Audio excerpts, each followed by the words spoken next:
What's going on, everybody? This is Brian Mazique, aka Unique Mazique, and we are talking significant strikes, combat sports. And there's a few things happen. I don't know what day you're watching this, but it's September 18th. And, we're kind of in between some of the bigger events. Um, we don't have, obviously, boxing is taking like a nice little cool down after Crawford Canelo and then in a way. So we got a little bit of time, before things really start really popping off again. If you look at the boxing schedule, I would say the next really notable event is, man, you got to go a little bit. Depends on what your appetite is for the smaller weight classes. But Saturday, Oscar Collazo, which he is one of the best fighters in the world, but he's a strawweight. He fights Jason Vason. And then, of course, Gabriela Fundora, the sister of Sebastian Fundora, she is an undisputed women's flyweight champion. She defends her title against Alexis Kubicki. So that is on September 20th. You look a little bit further ahead. Um, Man, I'm telling you, and I'm trying to be like open with, like, from a boxing standpoint, what's like gonna grab somebody's attention. I got to go all the way to October 11th in Philadelphia when Jerome Bucenis gets back into the ring against Uisma Lima. The undercard of that one's not that great. It's the zone thing. We got Khalil Cole against Jesse Hart. That's decent. Light heavyweight fight. Guido Vianello, a heavyweight's back on. He's fighting Alexis Barriere. So that's it for that one. So in October's kind of light. I mean, Danny Garcia's last fight is on millions.co pay-per-view on October 18th. Okay, Danny Garcia was a dog at the time, during his time period. But of course, October 25th, we have Joseph Parker against Fabio Worley. That's a good fight. And then, of course, on the same day, we also have Sebastian Fundora against Keith Thurman. That's a good fight. WBC junior middleweight title. Well, Shaky Foster is going to take on Stephen Fulton on that card. That's good. Shane Mosley Jr. is even fighting on that card. It's a PBC pay-per-view on Prime Video. I don't know how good those pay-per-view numbers are going to be on that fight, but on that card. But I'll be watching it because I'm very interested in how that one will go. And what do we got? October 30th in Montreal, Mary Spencer against Michaela Mayer. That's what we got for October, guys, in terms of boxing. Now, MMA, we got to look and see what the UFC is doing for the rest of this month, which is really nothing, honestly. There's a fight night, Carlos Oberg against Dominic Reyes, which is a good fight night. That was in Perth. That's a pretty big light heavyweight fight. Like, you could make the argument that the person that wins that fight will get the next title shot. I like the Perth events, but I'm going to be honest with you. They're always loaded with what I consider to be a little bit of an overrated, even Australian and New Zealanders. I am really interested in seeing Alexia Thainera, I think is how you say her name, back in the octagon again. I don't know if y'all remember her, but she's the one who beat Molly McCann in what turned out to be Molly McCann's retirement fight from MMA. She's going to box now. But she, like, spazzed out in the octagon, did some weird dances and stuff. But she seems like she's kind of nice with it. It seems like she's got some stuff. So she's 12-1. I'm interested. This should be her first fight since then. Oban Elliott's on the card. So it's not horrible. But a lot of times I do think, like, Navajo Sterling's on the card. That's a good one. Light heavyweight. He's on the prelims. A lot of times I think it's jazzed up because the crowd is so into it. And that all obviously matters. But the fighters themselves, I don't think you see a lot of real title contenders on the card. So I don't know. We'll see how this one goes. I know the energy will be there. It always is. But, we'll see. We got, of course, a couple Dana White Contender Series. I haven't really been on it as much with the Contender Series this year as I have been in the past, but that's definitely taking place. And then I think, honestly, the first big event on the MMA side in October is the PFL Championship Series in Dubai. So it's the rematch between Usman Nurmagomedov and Paul Hughes. That should be a really great fight. I really think that fight is going to be great. Corey Anderson is in a co-main event. But the next day, UFC 320, Magomed Ankalaev in the rematch against Alex Pereira. We are bae. If you know, you know. I ain't even got to talk to you about it. Is good business. Now, October 11th, we got another nice one. Davison Figueiredo against Montel Jackson. I've been waiting on Montel Jackson to come back. I think he really might have a real run in him. And this is the first fight for him to try to win to get to that spot. And I might, if he beats Figueiredo, I would say he might be 2 or 3 wins away from getting a title shot. Montel, nice, y'all. He's nice. His boxing's fantastic. His hands are freaking enormous. Y'all got it. Montel Jackson's hands are huge. His grappling is solid. He's physically strong. Just had a lot of injuries, so we'll see. Yanana Deniz against Mario Pinto. That's a good fight. Undefeated heavyweight, came off of Dana White Contender Series last season. Is Pinto. He has true knockout power. Deniz is trying to kind of rebound from. He ran into a buzzsaw. I think he fought Marcin Tybura and got just wasn't ready. We got a fight that I think should be a loser go home fight, like loser retired fight. Vicente Luque against Santiago Ponzinibbio. I really think whoever loses that fight might just need to, very exciting fighters, but age and the beatings that they both have taken, I think it might be that time. We got Gabriel Bonfim against Randy Brown. I'm telling y'all, this card is real deal. Vitor Petrino is on the prelims. He's now a heavyweight and looked pretty good as a heavyweight. So I'm interested in seeing how that continues to go. Kamaru Usman's brother, Muhammad Usman's on the card against Walter Walker. Johnny Walker's big brother. Brothers fighting brothers, but they not brothers. You know what I'm saying? One of them's a brother from the motherland, but not even that kind of brother. Y'all know what I'm saying.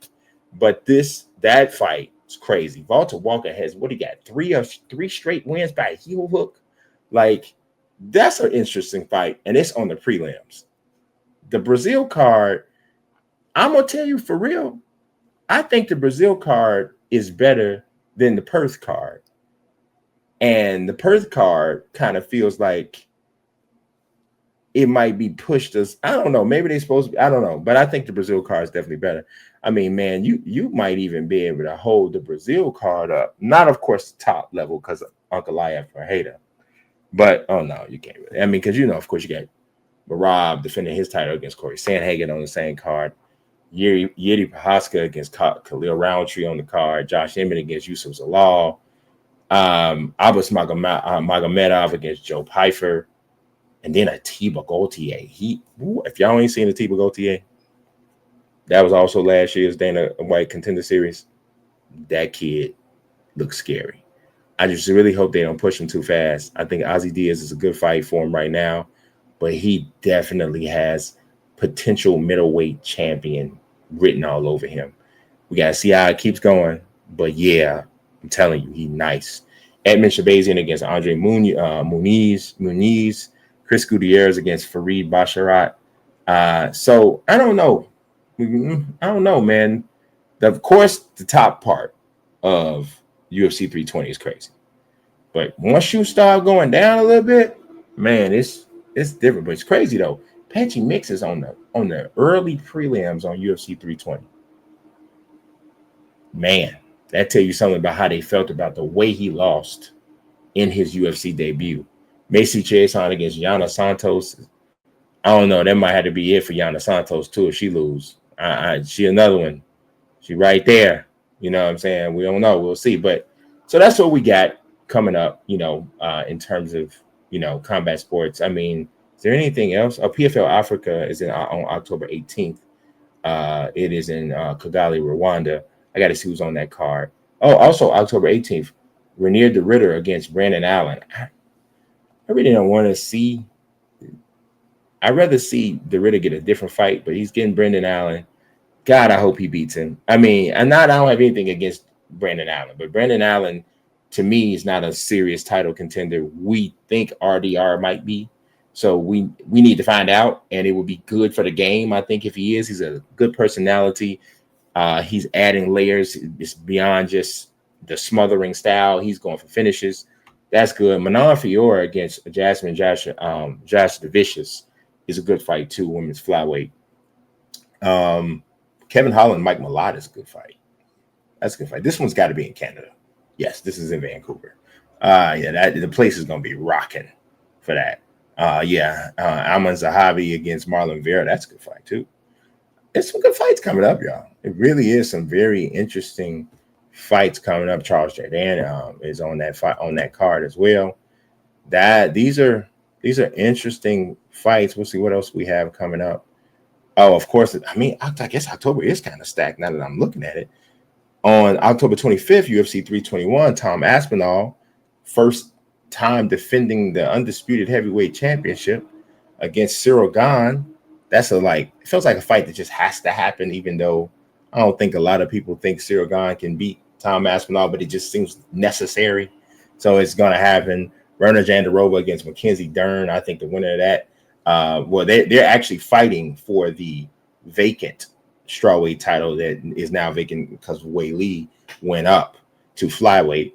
Alexander Volkov against Jailton Almeida. I think Volkov should actually probably be the one fighting Aspinall if you really want to know my opinion, because I thought he beat Cyril Gane in the last fight. But Umar Nurmagomedov comes back, fights Mario Bautista.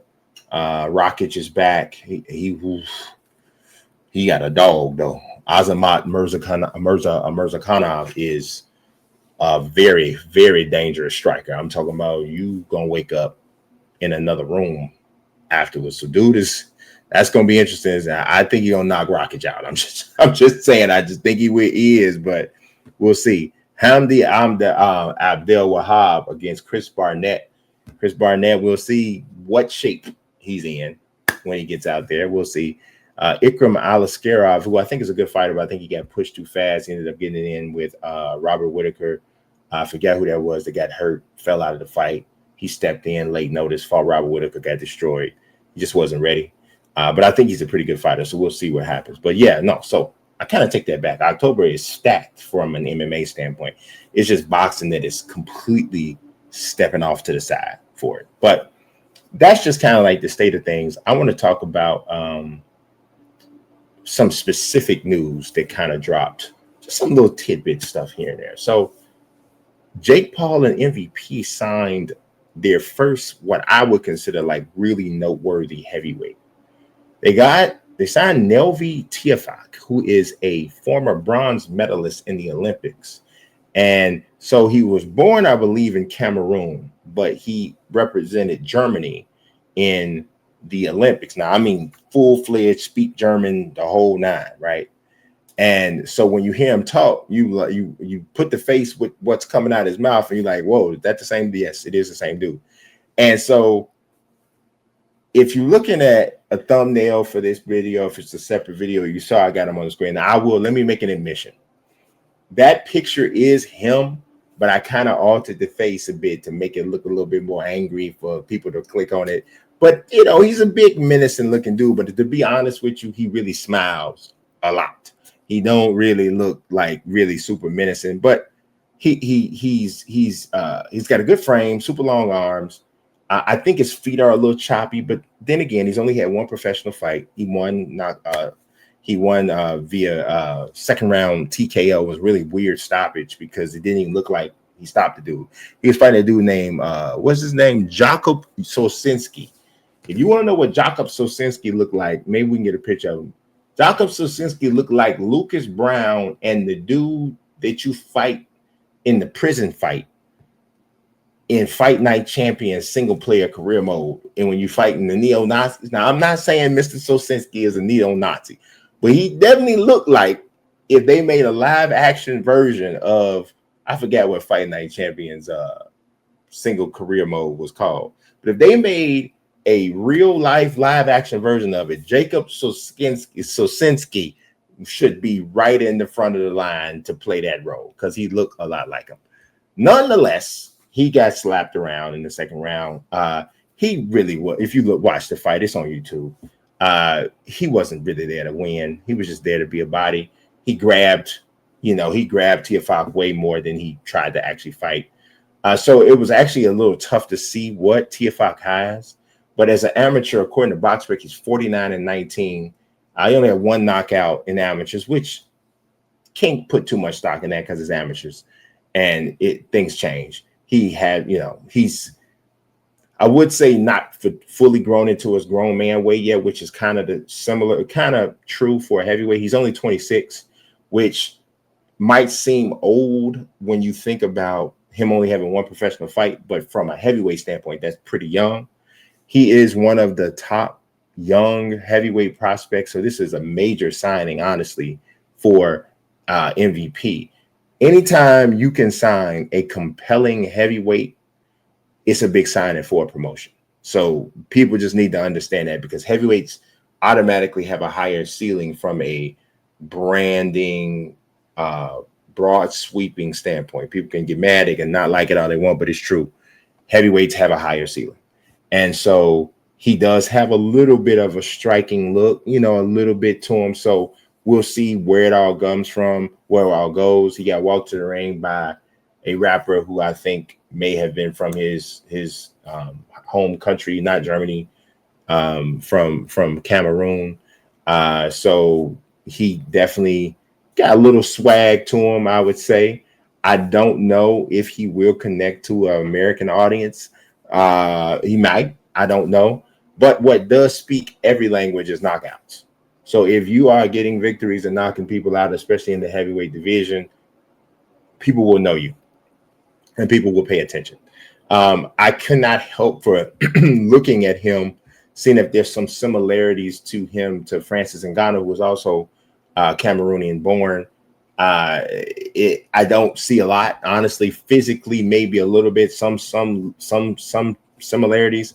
I think, and this is just by the eye test, Tiafoe's arms might be longer than Ngannou's, even though Tiafoe's shorter than him. I think he's listed at like 6'2.5". Looked like he might be a little taller than that, but then Sosinski's not a tall guy. But Sosinski was jacked though, y'all. I mean, jacked. He had calves like, serious calves you see at the dude that's powerlifting at the gym. He just wasn't much of a boxer. So I think this is an important signing for sure for MVP. You may not really see much of it for the next few years, but one thing is for sure, and this was noted it was an article that I saw on Bad Left Hook. It was written by Patrick Stumberg. He pointed out that MVP is never shy about throwing their prospects in with tough people. I think the young prospect they had, Sylvan, they call H2O, he learned that the hard way, getting one of the nastiest knockouts. I think that was 2023, is one of the nastiest one-punch knockouts of the year. One of the nastier ones I've seen, and I've been watching combat sports for over 40 years, covering it for nearly 20. So definitely nasty. But they throw you out there, and that could happen with Tiafoe. So we'll see. But he is somebody I think you should be aware of. You should put him on your radar. You might even see him on one of the next MVP shows getting some rounds in. All right. Next thing I want to talk about, Terence Crawford. Obviously, we talked about that fantastic win on September 13th in Vegas, going up 2 weight classes, beating Canelo Alvarez, becoming an undisputed super middleweight champion. So Ring Magazine recently posted something on social media showing Terence this particular image. I think this is the one. I don't know which belt this is. I think this might be the belt, but it doesn't seem to match the description. But anyway, this belt is made of 100% gold, solid gold, and is apparently worth $188,000. That's crazy work. It's dope. If there's anybody in boxing or whatever, combat sports who deserves that, it definitely is Terence. I think he is the undisputed. I said this in the previous video. I don't really see how we could talk about anybody else being the pound for pound number one fighter. To me, I think his accomplishment beating Canelo jumped him over Alexander Usyk. Even Alexander Usyk admitted it. He said Terence Crawford is the number one fighter. He said, I'm not the number one fighter. Terence Crawford is. He said that actually even before Crawford beat Canelo. So now, even more so, right? You would think that that would still be his opinion. But I just thought that belt was pretty amazing, and 100% gold is crazy work. And it's such a Turkey Al Sheik sort of a flex. These are like, you play ball with us, you work with the company, you work with this organization, this movement that they have going on in combat sports. And this is the types of spoils of victory you get a chance to have. And, I'm happy. I really honestly am very happy for Terence Crawford's success. I can 100% admit when the fight first was, discussed and I was nervous. I was thinking like, man, I don't know. I don't know. I don't know. That seems like a lot of weight. But the closer we started to get to the fight, and I'm looking at Terence, and I'm looking at the way he's handling the bulk up, and I'm like, no, I think he's doing all right. And then the other thing I had mentioned to someone was that Terence is at a place in his career and his life where he can afford to have, financially I'm talking about, and the resources to hire the people, the nutritionists to help that he's gonna bulk up the right way. He had time to do it healthily, so it wasn't a bloat up to that way. He had time to work and train his body and to be essentially closer to what his walk around weight is anyway. And so everything was the right way. And I understand I've beyond the fact that he has amazing belief in himself, but I also even understand even more why he was so confident that he would handle Canelo. And that's exactly what he did. And he did exactly what he said he was going to do. It was just awesome to see, to be honest. All right. I'm still talking about Crawford. I'm going to answer a question that I saw on All the Smoke on social media. They posted a picture with Terence at the bottom, and they had Floyd Mayweather, Manny Pacquiao, and Alexander Usyk on the post. And they asked the question, where does Bud Crawford rank among these elite boxers? And normally I just kind of bypass these kinds of things because it's just like, whatever. But this one kind of caught me, and I knew I was going to be talking today on camera. So I said, you know what? I'm going to make this a part of the show. And I have been doing some stuff where I'm doing Q&A and answering questions. So I urge you all to send questions in the comment section of this video on X. Shoot me the questions. I will go ahead and answer them, if possible, in like here on a video. And, sometimes it turns into a breakout video. But going back to the question that All the Smoke asked, I would still put Floyd hesitantly, and I never would have been hesitant about this before, but I still would probably put Floyd number one of this group. And I don't know. I'm if you'd asked me this before September 13th, I would have definitely said Floyd number one. I would have put Terence number two even before the Canelo win. But I don't know. I'm wondering now though, and you guys are literally watching me go through this in my head right now. I might put Terence number one, and I'm gonna tell you the difference, right? The difference is the string, and I know it stopped with Madrimov, but the string of knockouts, the amount of divisions that he's been champion at, and the crazy it seemed crazy at the time, but crazy, seeming almost unprecedented jump up 2 weight classes to not just beat anybody. And so I'm gonna say something. I'm not taking anything away from Roy Jones when I say this, because if Roy was on this thing, everything might be a little bit different. But I'm not taking anything away from Roy Jones when I say this. But when Roy came up to fight at heavyweight and win the world title, he beat John Ruiz. Okay. And what Ruiz was essentially the absolute perfect heavyweight for someone like Roy Jones to be coming up to fight, because Ruiz was not a real heavyweight himself. He was a very undersized heavyweight who had success because of his awkwardness and speed. And so essentially, he wasn't very much bigger than Roy. He didn't have a big punch, any of that. While Canelo is not a natural super middleweight, he's a smaller guy, probably best at 160. He was more of a 168 guy than John Ruiz was, and just a better fighter than John Ruiz was. So, and Crawford jumped more divisions than, well, not really, because Roy skipped cruiserweight to go to heavyweight. So they came up similar, right? But I still feel that because of the quality of competition, what Terence Crawford did on September 13th was significant enough for me to put him ahead of Floyd Mayweather. And I am literally saying that to y'all this first time I'm saying that. I believe that. I think that in conjunction with everything else that he did has done, I would put him ahead of Floyd. I would put him ahead of Floyd. So for me, Terence would be number one. Mayweather would be number two. And I would put Pacquiao number three. But it's a little bit hesitant because undefeated is undefeated. And Usyk has not been, and it's not like Usyk's been fighting trashy guys. Usyk has fought everybody there is there. But Pacquiao is taking some L's. He's taking some nasty L's. But I think that I still would put him, all things considered, third, and I'd put Usyk fourth. You can't really go wrong. These are four of the greatest fighters of all time, just quite honestly. But that would be my order for answering all the smoke question. It'd be Crawford, Mayweather, Pacquiao, Usyk.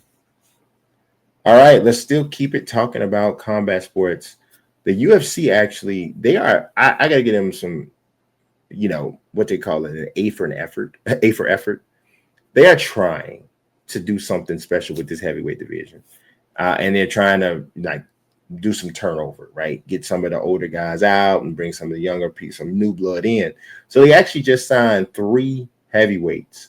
And don't take me talking about them as me saying these guys are great. But I do think it's worth knowing who they are, because heavyweights have the ability to rise in the rankings, just like we were talking about. I talked about in boxing earlier. They have the ability to rise up in the rankings a little bit quicker. So one of the first of the 3 that they just signed is Marek Bolo. I think that's how you pronounce his name. I'm sure we'll learn soon enough when he makes his UFC debut. But he's 6-0 right now. He's 31 years old, so we know that's still pretty young for heavyweight. Says he listed as 6'4". He is from Poland, but he is primarily, from what I'm watching here, is a BJJ. That's his base, a BJJ practitioner, right? So we're looking at somebody that's going to be heavy in grappling. Like I said, he's 6-0. His last fight was in June. He won in the first round via TKO, ground and pound, over Garami Vidadze, I think, or Ziadadze, something like that. Well, he lost. That guy lost. So he has a 100% stoppage rate. Everything's in the first round. His debut, he won via rear naked choke first round, minute 30. Next fight, Kimura, first round, minute 42. Third fight, ankle lock, 54 seconds. And then the next 3 were ground and pound. So he definitely appears to be elevating his game. So we're going to see. I'm going to see who he gets matched with. I think that's a pretty interesting fight. He actually turns 32 next month. So we'll see what happens with him. The second guy, and I saw this, I think MMA Junkie posted these guys, so got me looking into him. This guy is Max Jimenez. He is a Brazilian heavyweight. He's 6-1. He's 32 years old.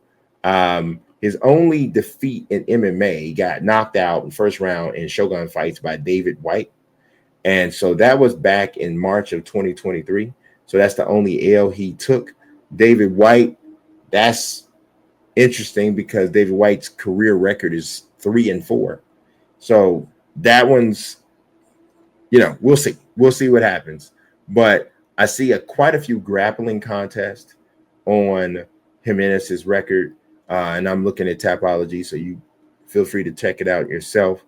Not a ton of striking stoppage. Well, the last two were knocked out John Ott in October of 2024, and then Diego Piclotti knocked out in 1 minute 27 seconds. These were both in Shogun fights. That was in March, so he hasn't fought since March. So we'll see. I wonder, will two of the three guys get matched with each other in their debut? That might be interesting. But the third signing is yes, another Brazilian, and from what I'm looking at, and I could be wrong, it might actually be it might actually be somebody different. Maybe it'll be Bulo. I think that's how you pronounce his name, Marek Bulo. If it's not Bulo, it's probably, I think, Jose Luis.